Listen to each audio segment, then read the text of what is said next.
Thank you, everyone, for coming. Um, my name is Yolanda. I'm Tommie Chen's youngest daughter. We're here to celebrate and honor the life of my father. So first, we're going to start off with a piano rendition of Hi-O, which was a song that inspired our dad to name his yacht business after.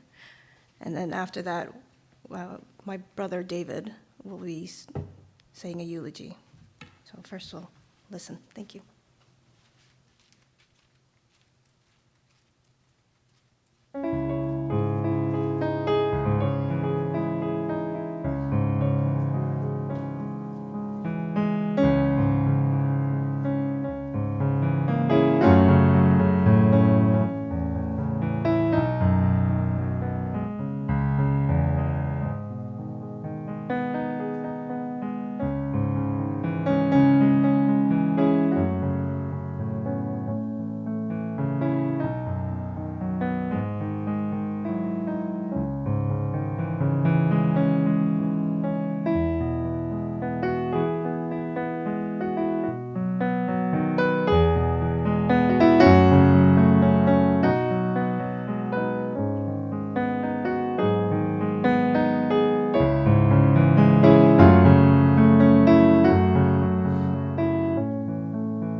Good morning. My name is David. I'm Tommie's second son. I want to extend my heartfelt thank you to each and every one of you for joining us today, whether you are here in this room or connecting with us online. We're gathered here to celebrate my father's life, to remember the joy he brought to us, and to honor the legacy he leaves behind. Tommie was born on January 29th, 1945, in Taipei, Taiwan, and he passed away on June 11th, 2023, in Victoria, Canada. From his early years, my father exhibited insatiable curiosity about how things worked, a trait that set the foundation for his journey in the world of boat building. His fascination with boats began when he was at the age of 11. His dad took him to a bustling seaport in northern Taiwan and opened his eyes to the whole new world. It was a fascination that evolved into a lifelong passion. His career began at a local shipyard in Taiwan. But my father was not one to remain confined within established norms. His tendency and dedication led him to set up his own shipyard where he could bring his visions to life. Whether it was design changes or supply chain issues, Tommie approached every challenge as an opportunity to learn and grow. My father always prioritized quality and safety over profit and quick sales. This was evident, for example, when he faced the challenge with the limited mobility of a marine lift, a travel lift, at his shipyard. He believed in making the tools you need to get the jobs done. So instead of compromising safety of the workers through dangerous, tight maneuvers without a lift, he took it upon himself to design and build a custom lift. With this decision, he ensured the safety of his team and the successful operation of his shipyard. But Tommie's story isn't just about boats. His values, deeply rooted in his upbringing, were as much a part of him as his love for the sea. Tommie's father, a folk hero during the turbulent times of World War II, taught him the values of helping the helpless and standing up against injustice. His mother, who gave up the ease of a wealthy life to follow her heart, showed him the worth of dreams, determination, and sacrifice. Carrying these lessons, Tommie treated his customers like family, focusing on delivering value and setting a strong example for us, his children. He taught us to question the status quo, to care for others, especially those we serve, and to live with our own flames. His partnership with Lauren and collaboration with Jim led to the creation of a legacy, Lord Nelson Yachts. The Lord Nelson sailboats and the Victory tugs, both of which he was immensely proud of, stand as testaments to his passion, innovation, and commitment to quality. Tommie's life isn't just about building boats. He built a life filled with love and purpose, marrying and raising 4 children.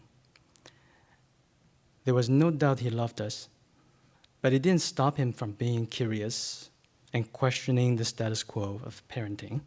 As an example that comes to mind, my father has an unorthodox way of parenting. So when I was 11, he took me upon a trip to Japan, and upon landing, he told me to find my way to my great uncle's house in a rural side of the country, several hours away. I had never left Taiwan before.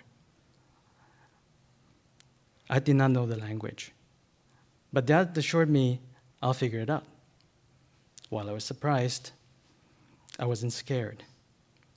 My mom and my great uncle had a very different reactions back then.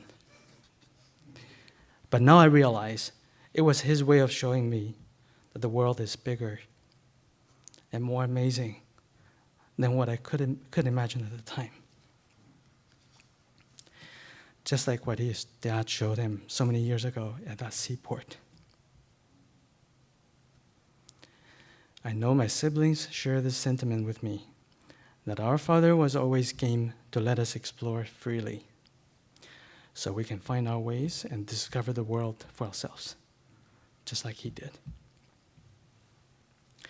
As we continue to honor and remember my father today, I invite you to join us in a moment of reflection. Let us hold his memory close, acknowledge the love and lessons he left behind.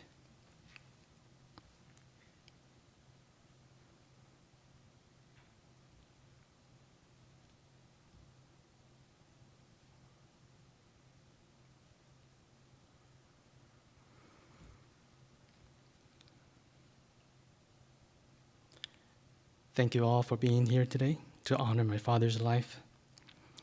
As we mourn his loss, let's also celebrate his extraordinary life, his enduring spirit, and the precious memories he has given us.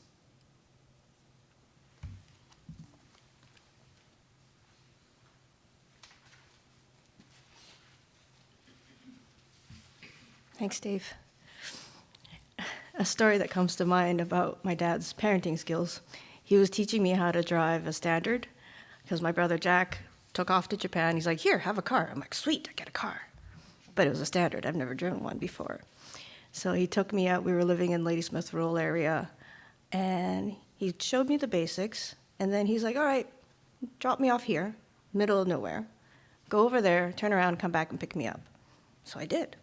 Except over there was a dead end with a ditch on either side, and me trying to turn around without going on either side of the ditch and like crying and like just blubbering because I couldn't do it. But then I had to do it because he wasn't there. And he had enough faith in me that I would figure it out. And I did. So thanks, Dad. You taught me to persevere and to always try.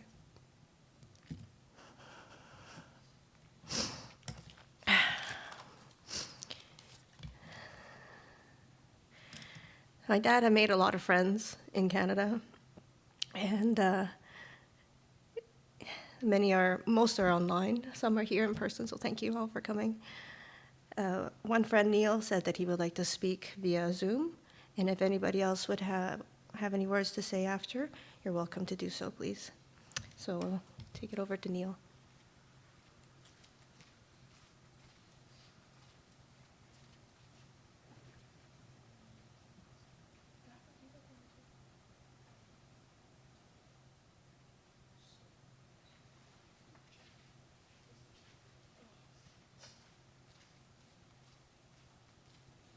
Sorry, there might have been a little miscommunication. I thought Neil was speaking.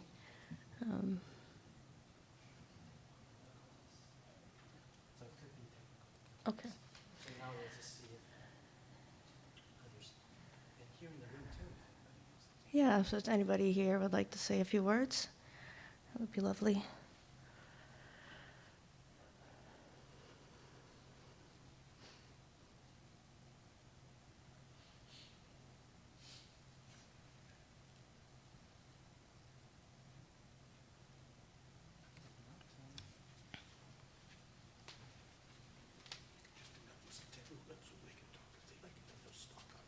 Okay. So if anyone on Zoom would like to speak, you may do so now, and it'll automatically connect to you. Thank you.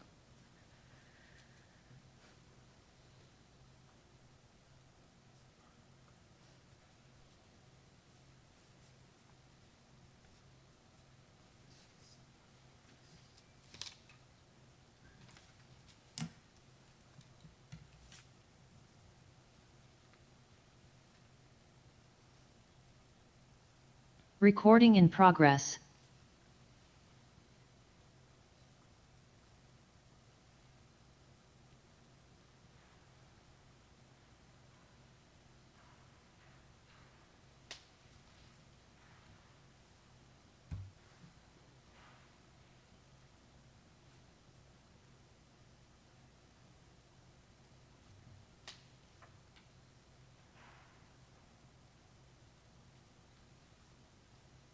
Okay. Yeah. So we'll move on. So earlier we heard the song Hai-O, which means ocean eagle in Mandarin. We're now going to read the lyrics. My aunt, Tommie's sister, Terry, will be reading the Mandarin, and then I'll read the English translation. Hello? Oh. Wait, yes. Hi. Oh, I don't have time. I got problems out here. okay. Well, I'll just leave it on and. If I knew how to work it fine, I've never been out. No. Neil, we can hear you. Oh, hey, Neil, come back. They can hear us. Yes. We've been fighting this thing. We've seen. Oh, here we are. Can you hear her now? Yes. Yes, You we hear? can. There you go, Neil. They hear us. Oh, you can hear us, eh? Well, that's good. We don't know how to use this thing, but at any rate, we'll do our best here. Yeah, I met Tommie regarding his sailboats. I just met him through the sailboats. quite a few, well, years ago now, about 20 years ago. And I had seen the boat, the Lord Admiral boats there, and I was very impressed with them. I'd been building boats myself since I was very young, and I had a boat building company here in Canada, and we built boats that went all over the world. And I and my wife, first wife and second wife as well, ourselves had gone all over the world sailing around. So And I you're was very always impressed with Tommie's Yeah, boats. yeah. Just of the commercial boats built, it was one of the very few that was of high quality. Um, Everything. in fact, we saw one on Washington Reef that had been up on the reef for probably, this is mid-Pacific, and it had been up on the reef for probably over a month. And we helped pull it off the reef, and off it went, continued on its sail, and had been on the reef for over a month. The boats were built so strong, it was just totally unbelievable. And then I finally met Tommie quite a few years later, and we just hit it off right away. Uh, it we I couldn't always understand what he was saying because his English wasn't all that great, but and my Chinese was zero, so I couldn't always understand him. But we'd look at each other and smile, and and just think, wow, we really liked each other and got along great. And it was very sad to hear his passing. But I guess we're all going down that road. Uh, my turn might be next. Who knows? I'm getting pretty close. Anyway, it's sad to hear that Tommie's gone. And I'll pass the Zoom back now. Thanks. Where did it go? I don't know. I just can't believe it. Here it is. Did you hear him? Yes, we could hear Neil. Very Thank you. good. Thank you very much. You will miss your dad. He's gone. Thanks. We're going to go now. The screen is all messed up here. Thank you, Neil. Thank you, Lillian. Thank you, David.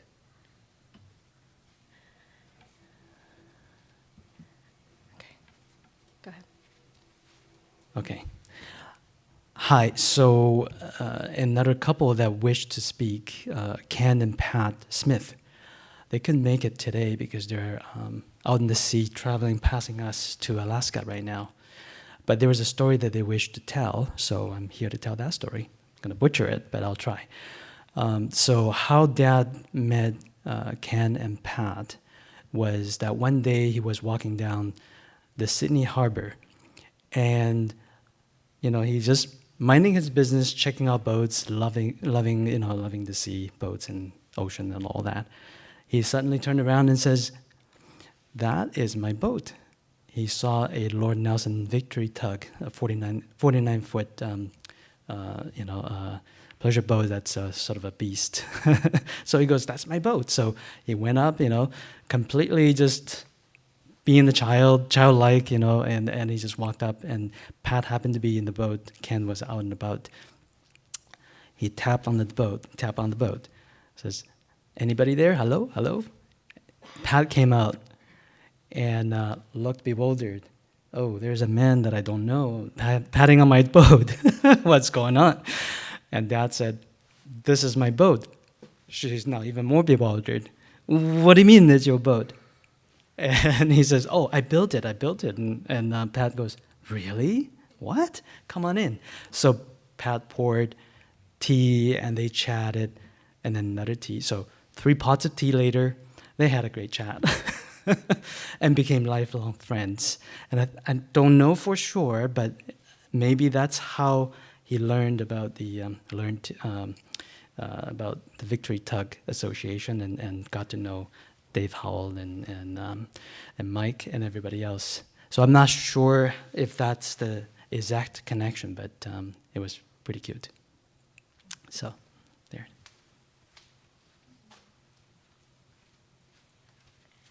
Thank you. So now we'll read the poem. So my aunt, Terry, please come. Thank you.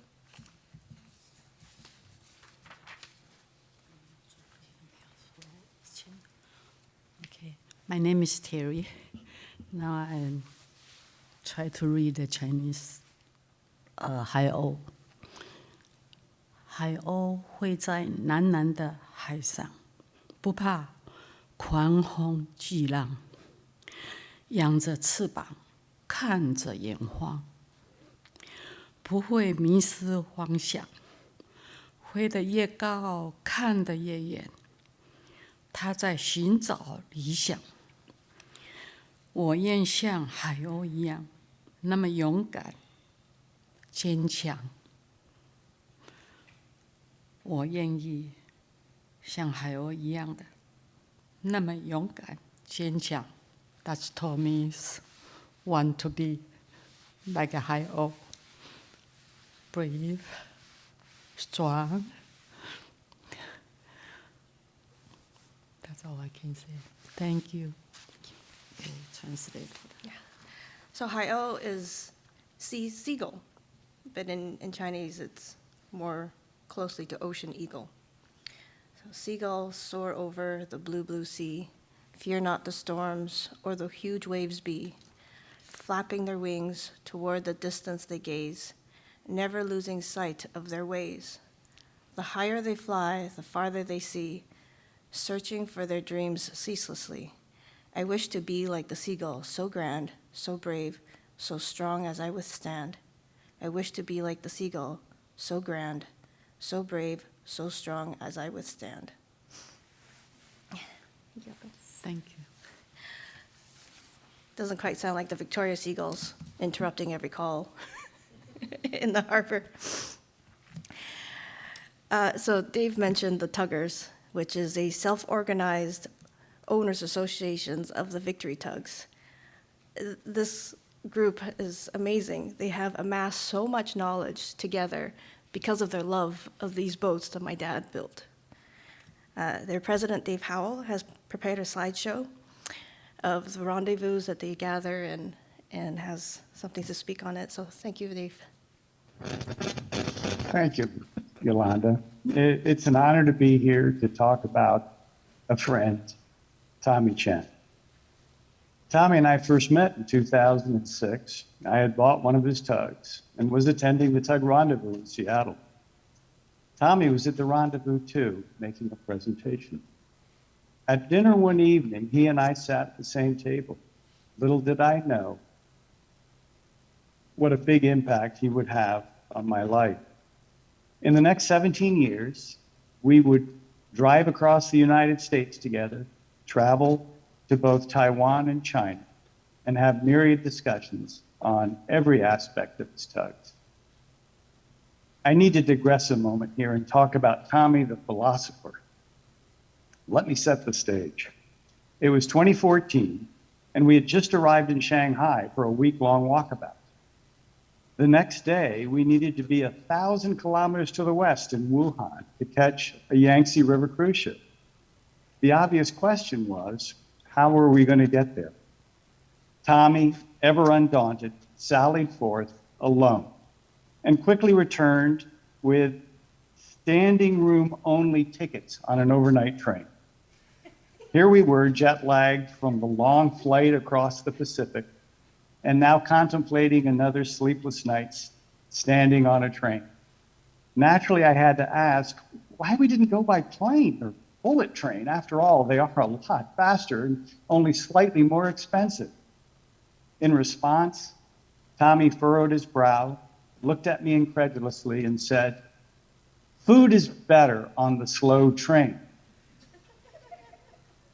Tommie's business philosophy was to build the strongest and safest boats possible. When asked why things were done in a particular fashion, he would typically respond, "Otherwise, kill customer." Being one of his customers, I was happy to hear he held us in such high regard. Clearly, he felt very strongly about doing things right. Tug owners have found over 100 changes that were made during the tug's 16 years of production. Tommie was adamant that these changes were improvements and not done to simply save money. History bears him out.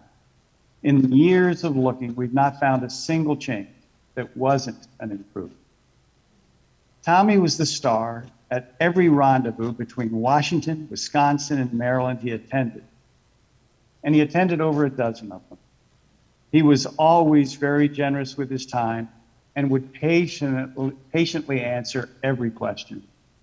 Once, while examining a tug, he was asked why it had 2 window weep holes when the rest of the fleet only had 1.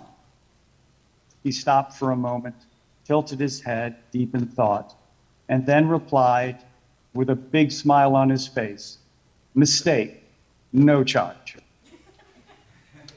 Tommie's celebrity amongst tongue owners embarrassed him. For example, he never understood why owners asked him to autograph their tugs. The fact is, we know something Tommie couldn't, because we see it every day out on the water. Hardly a person goes by a tug that doesn't smile and wave. Tommie's tugs brighten people's lives. So while the food may be better on the slow train, life is made better by being around one of Tommie's tugs. What a legacy he has left. In closing, I'd ask John to play the short video we put together honoring our friend, Tommie Chen.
Thank you, Dave. Thank you, Tuggers.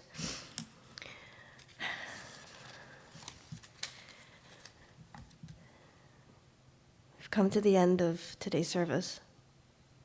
And though my dad is gone, he will be remembered. Thank you all.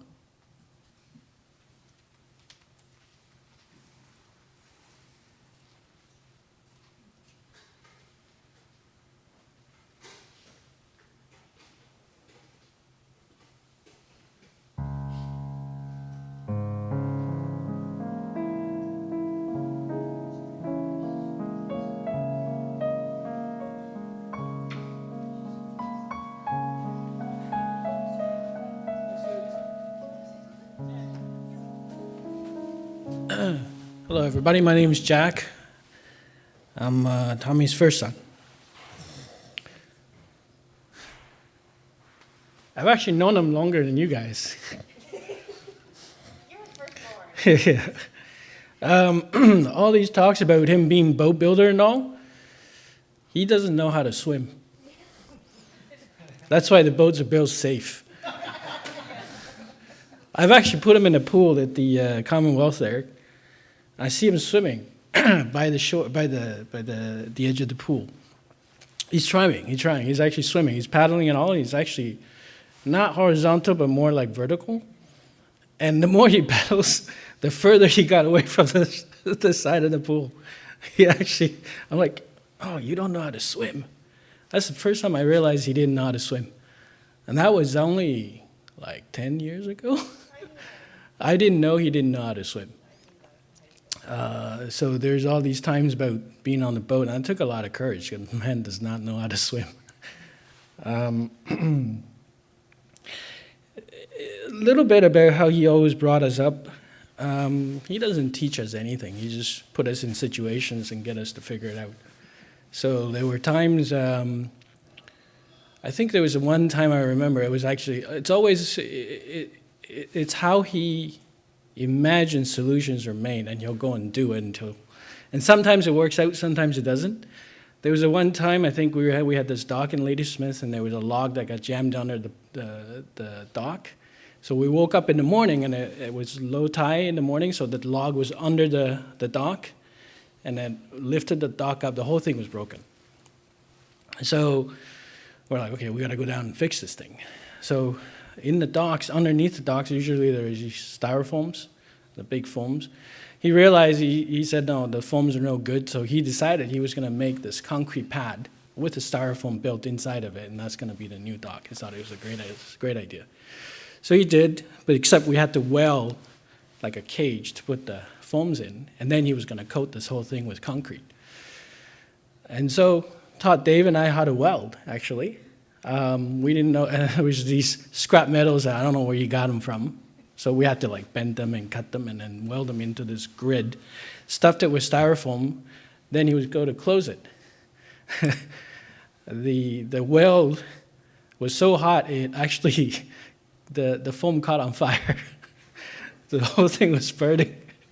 Anyways, I don't think we finished building. I think it didn't work. Huh? Yeah, it was finished. Yeah, I don't think.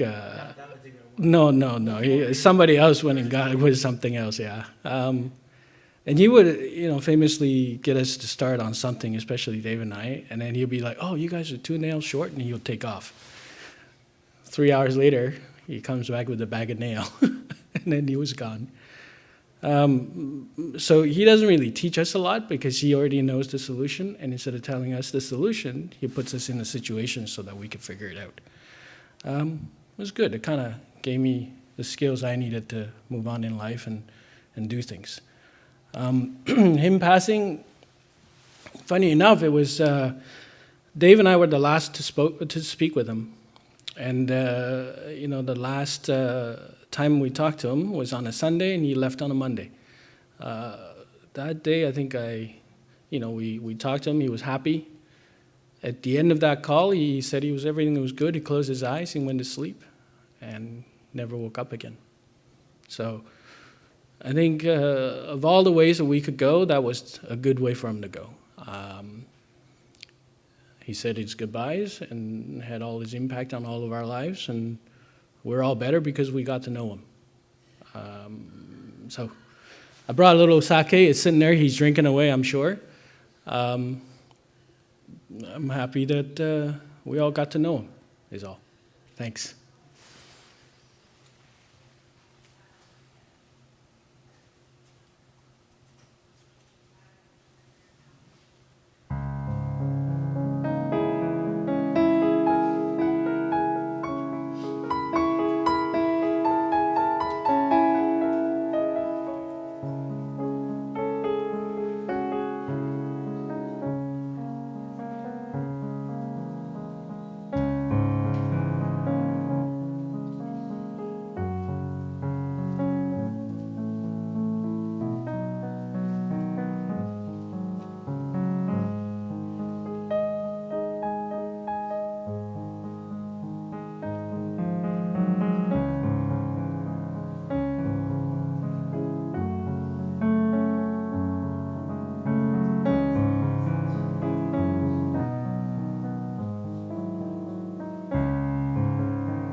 those of you that are here, there are refreshments in the back, and the slideshow will play on repeat on the various monitors so we can watch and give you a little context of some of those pictures.